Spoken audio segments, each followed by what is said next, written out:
नमस्कार, मैं हूं आपके साथ रोहित और आप देख रहे हैं एनएफ न्यूज।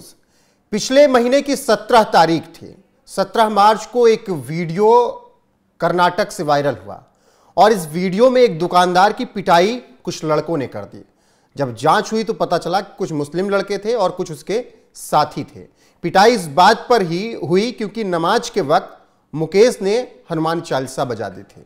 इसके बाद खूब हो हल्ला भी इस पर हुआ और इस मुद्दे पर हमने उस वक्त यहां पर बैठकर चर्चा भी की थी और हम यही कह रहे थे कि कांग्रेस राज में हिंदुओं पर अत्याचार लगातार होता जा रहा है, क्योंकि ये वही कर्नाटक है जहां पर कांग्रेस की सरकार है, सिद्धरामैया मुख्यमंत्री हैं और वहां पर पहले हनुमान जी का झंडा उतरवा दिया जाता है, फिर हनुमान चालीसा बचाने पर मुकेश को पीट दिया जाता है। उसके अलावा वक्फ बोर्ड को 200 करोड़ दे दिए जाते हैं कैबिनेट की तरफ से और हद तब हो जाती है, हद तब पार हो जाती है जब मुकेश पर ही सुलेमान की अम्मी एफआईआर दर्ज करा देती हैं और कहती हैं कि 3000 नमाजियों को तंग किया गया था, इसीलिए मुकेश ही दोषी है। उस पर एफआईआर हो गई है। पंकज प्रसून जी। अच्छा रोहित, मैं पंकज प्रसून क्या कह रहा है, रोहित क्या कह रहा है, उस पर मैं नहीं जाता हूं। मैं चाहता हूं हर दर्शक ये वीडियो देखे शुरू से। ये मुकेश अपने दुकान के काउंटर पे बैठा हुआ है, 3 लड़के आते हैं वहां पे। वो देखिए कैसे काउंटर पे आके खड़े होते हैं और मुकेश ऐसे कुछ बातें करते हैं। अब ये आराम से जा रहा है मुकेश उनके पास और बातचीत हो रही है, समझाने की कोशिश की है। देखिए लड़कों की संख्या बढ़ी, 3 से 4 हुई, 4 से 5 हुई वो संख्या। उसके बाद जो आप वीडियो में नहीं दिखा पा रहे हैं, उसके बाद वो लड़कों में से घुसता है, खींचता है और मारना शुरू करता है। अब दोनों तरफ के आरोप देखिए। ये अपने मोबाइल की दुकान में बैठ के हनुमान चालीसा बजा रहा है ये आदमी, और बच्चों के एक्सप्रेशन से जो दोनों तरफ क्या है, लग नहीं रहा कि बहुत तेज आवाज है, क्योंकि जिस तरह से बातें कर रहे हैं दोनों, लग रहा है बात एक दूसरे की सुनाई पड़ रही है आराम से, और ये दुकान में। अब देखिए कि अगर तेज आवाज नहीं है और आराम से बातचीत कर पा रहे हैं ये सब दुकान के अंदर होके, तो यहां से उतनी दूर मस्जिद में जहां इतनी तेज माइक की आवाज में नमाज पढ़ाई जा रही है, उनको डिस्टर्ब हो रहा है क्या? मार खाया मुकेश, इसकी दुकान में घुस के मारने वाले हैं वो लड़के। अब आपके घर में अगर मैं घुसूं और मैं मारपीट कर रहा हूं तो एफआईआर दर्ज मेरे पे होनी चाहिए, आप पे होनी चाहिए? आप बताइए, न्याय का तकाजा क्या है? मैं इस देश के लोगों पे छोड़ देता हूं, बिल्कुल वो फैसला करे। बातचीत से लग रहा है क्या कि बहुत तेज आवाज है जहां किसी को आवाज नहीं सुनाई पड़ रही है? और बिल्कुल कुछ तारीखों का जिक्र है। पंकज जी, मैं एक बार 1 मिनट आपका वक्त लेकर मैं सबको बता दूं, यहां पर जो मेरे पास रिपोर्ट है उससे थोड़ा साफ भी हो जाएगा। मुकेश पर एफआईआर दर्ज कराई है सुलेमान की अम्मी महजबीन ने।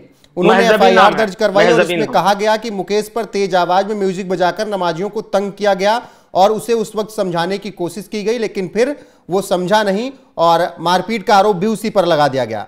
महजबीन की शिकायत पर कर्नाटक पुलिस ने पीड़ित मुकेश के खिलाफ 27 मार्च को केस दर्ज किया और फिर 18 मार्च को ही बेंगलोर के हलासुरु गेट पुलिस स्टेशन में इसकी शिकायत हुई थी। 17 मार्च को यह वीडियो वायरल हुआ था। शिकायत में आरोप लगा था कि पास की मस्जिद में नमाज के दौरान मुकेश तेज आवाज में म्यूजिक बजा रहा था। उसी को अब आधार बनाकर महजबीन ने यह एफआईआर दर्ज करवाई। बाद में शिकायतकर्ता ने मुकेश पर कार्रवाई के लिए अदालत का दरवाजा भी खटखटाया। अदालत ने निर्देश पर 27 मार्च को हलासुरी पुलिस थाने में मुकेश के खिलाफ एफआईआर दर्ज हुई। महजबीन ने अपनी शिकायत में बताया कि मुकेश के म्यूजिक बजाने के रमजान की वजह से लोग 3000 नमाजी परेशान हुए।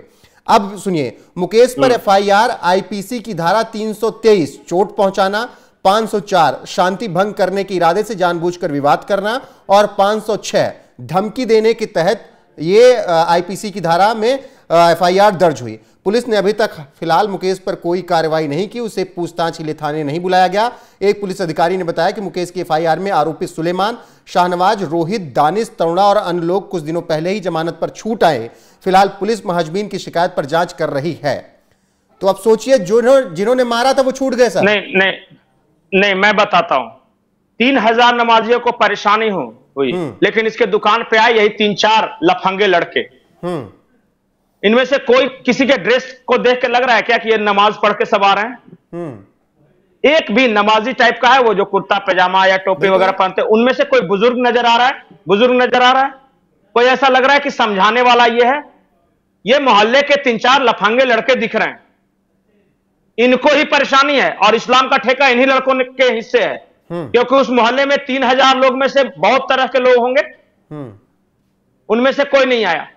ये क्या होता है ना रोहित, कि जब कोई आरोपी बनाया जाता है ना, तो वकील कहते हैं कि आप काउंटर एक FIR और कर दो, शिकायत। और ये वही वकील साहब के सलाह पे ये महजबी ने किया है।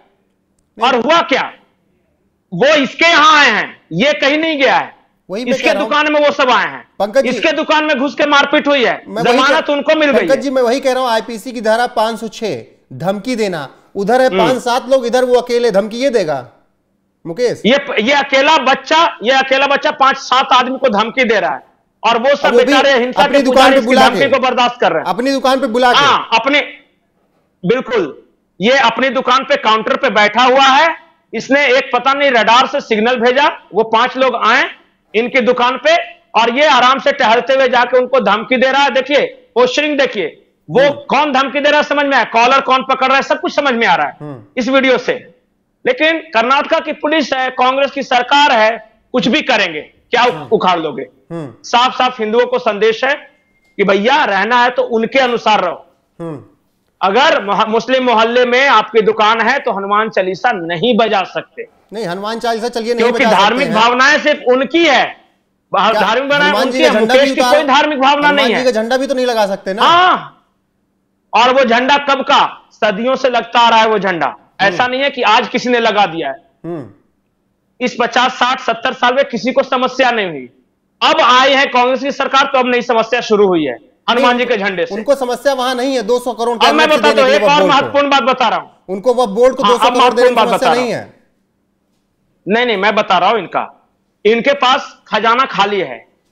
ये सिद्धारमैया आते हैं दिल्ली और कह रहे हैं कि मैं चिट्ठियां पे चिट्ठियां लिख रहा हूं कि मेरे सभी जिले सूखाग्रस्त हैं, पैसे हमारे पास नहीं है, किसानों को देने के लिए 1 रुपया नहीं है सूखाग्रस्त क्षेत्र को, और मुसलमानों को देने के लिए 200 करोड़ है। कहां पैसे? आपका तो खजाना खाली था ना, आपके पास तो पैसा नहीं था। आप ही तो कह रहे हैं कि केंद्र सरकार को चिट्ठियां लिख रही है, और आपके पास मंदिरों पर टैक्स लगाने के लिए है कि 10%, जिस मंदिर का रिवेन्यू 1 करोड़ से ऊपर है उसको 10% देना होगा सरकार में, लेकिन मस्जिद को नहीं देना होगा, चर्च को नहीं देना होगा, बाकी किसी को नहीं देना होगा, सिर्फ हिंदू के मंदिरों को देना होगा। नहीं तो अब ये कहेंगे नहीं, अब ये कहेंगे कि मस्जिदों में कोई इनकम नहीं होता। अरे भाई, मस्जिदों में इनकम नहीं होता, मजारों में होता है ना, वहां तो चढ़ावा चढ़ता है। जिस मजार की आमदनी 1 करोड़ रुपए है उससे भी ले लेते, या उससे ज्यादा है तो, लेकिन सिर्फ हिंदू मंदिरों से इन्हें लेना है। नहीं, वही तो बात नहीं समझ में आई। वक्फ बोर्ड को 200 करोड़ देने के लिए पैसे हैं, फिर बाद में कह रहे हैं कि इसलिए साउथ को अलग कर दो क्योंकि हमें केंद्र से पैसा नहीं मिल पाता है, हमारे हक का पैसा यूपी बिहार वाले खा जाते हैं। नहीं, इनकी जहनियत में समझाता हूं। एक है इनके यहां नेता प्रियांक खड़गे, ये मल्लिकार्जुन खड़गे के बेटे हैं, काफी पावरफुल नेता हैं। उन्होंने स्टालिन का बयान का समर्थन करते हुए हिंदू धर्म को या सनातन को यही डेंगू, मलेरिया, एड्स वगैरह से तुलना कर दी। एक DK शिव कुमार है, मैं बड़े बड़े नेताओं का बात नाम ले रहा हूं, छोटा मोटा कांग्रेसी क्या बोलता है नहीं पता, ये मल्लिकार्जुन खड़गे के बेटे। हाँ, एक DK शिव कुमार है, उनके एक भाई हैं के सुरेश शायद नाम है, जी सुरेश या के सुरेश नाम है। उन्होंने ये कहा कि यूनियन ऑफ साउथ इंडिया, दक्षिण भारत के राज्यों को अब वो वक्त आ गया है कि एक अलग देश की बात करनी चाहिए। ये बड़ा नेता बोल रहा है, ये DK शिव कुमार का भाई बोल रहा है, कोई आम टुच्चा से कोई कांग्रेसी नहीं बोल रहा है। जब आपके बड़े बड़े नेता इस तरह की बात बोलते हैं ना, तो वो मैसेज कार्यकर्ताओं में जाता है, आपको भारत से अलग होना है, आपको सनातन को गाली देनी है, आपको वक्फ बोर्ड को 200 करोड़ देना है, आपको मंदिरों पर टैक्स लगाना है, आपको हनुमान का झंडा निकालना है, और आपको मुकेश को पीटना है, और पीटने वाले को बरी कर देना है। उन्होंने किस आधार पर कहा अलग कर दीजिए? उन्होंने कहा कि हम लोग को पैसा नहीं दे रहे हैं, हमारे हक का पैसा आप यूपी, बिहार, मध्य प्रदेश, छत्तीसगढ़ में बांट देते हैं, साउथ में पैसा पहुंच नहीं पाता है, लेकिन वक्फ बोर्ड और चर्च को देने के लिए 200 करोड़ होते हैं इनको। नहीं, सुनिए ना, एक बात ये कह रहे हैं हमारे हिस्से का पैसा नहीं मिला, सबसे ज्यादा टैक्स मुंबई देती है। अब कल को मुंबई को बोल दे कि हमने जितना टैक्स दिया उतना हमें वापस नहीं मिला, इसलिए हम अब अलग देश हो जाएंगे। उसके बाद में गुजरात देता है टैक्स। अब गुजरात के लोग अगर ये कहने लगे क्योंकि हमारे यहाँ सारे बिजनेसमैन हैं, अंबानी वगैरह, अडानी वगैरह, तो हम जितना टैक्स देते हैं तो हमें अलग देश बना दो क्योंकि हमारे हिस्से का पैसा नहीं मिला, अरे भाई, जिस एरिया में इंडस्ट्रियलाइजेशन ज्यादा होता है वहां से टैक्स ज्यादा आते हैं। आपके यहाँ बेंगलुरु एक शहर है, उस वजह से आपका रिवेन्यू ज्यादा है, और हैदराबाद साइबराबाद सिटी से है, उसी तरह चेन्नई शहर से है। आपके अच्छा, किस राज्य से आप तुलना कर रहे हैं? महाराष्ट्र से ज्यादा देते हो क्या टैक्स? गुजरात से ज्यादा देते हो क्या टैक्स? नहीं तो ये किस तरह का रीजन है भाई कि मैं जितना टैक्स देता हूं मेरा बराबर मिल जाना चाहिए? तो जो कमजोर इलाके हैं देश के, वो भी भारत के हिस्से हैं, तो वहां पे गरीबों के लिए ज्यादा खर्च होता है, आपके यहां से इनकम ज्यादा होता है। ये तो सदियों से चलता रहा है, ऐसा थोड़ी है कि आज मोदी आ गए तब चल रहा है। तो क्या ये तो जब मनमोहन सिंह थे तब भी चल रहा था, बिल्कुल इंदिरा गांधी थे, राजीव गांधी थे, तब भी यही बड़ी सिलसिला लंबी था। चर्चा है, ये बड़ी लंबी चर्चा है। लेकिन क्या पंकज जी मान लें कि कांग्रेस राज में कर्नाटक में हिंदू सुरक्षित नहीं है भाई? वही हाल है जो बंगाल में हो चुका है। नहीं, मैं ये नहीं बोलूंगा हिंदू सुरक्षित नहीं है, किसी के माई के लाल में दम नहीं है कि हिंदू को सुरक्षित कर दे। वहां के हिंदू जागरूक हैं, लेकिन हां, तुष्टीकरण की राजनीति तो है। आप औरंगजेब जयंती, टीपू सुल्तान जयंती मना रहे हैं, आपकी एक्टिविटी से दिख रहा है कि आप क्या कर रहे हो, और इस देश के लोग बेवकूफ नहीं, वो सब समझ रहे हैं। ठीक है पंकज जी। पिछली बार मुसलमानों का वोट जो जेडीएस को मिलता था वो शिफ्ट हो गया सिर्फ कांग्रेस की तरफ, आपकी सरकार बन गई और आप इस बात को समझ रहे हैं, इसलिए उनको ज्यादा प्रश्रय दे रहे हैं। ठीक है पंकज, लेकिन आज भी याद रखिए कर्नाटक में हिंदू ज्यादा हैं। ठीक है, कहीं काउंटर पोलराइजेशन हुआ ना तो समझ लीजिए सिद्धारमैया आपका क्या होगा।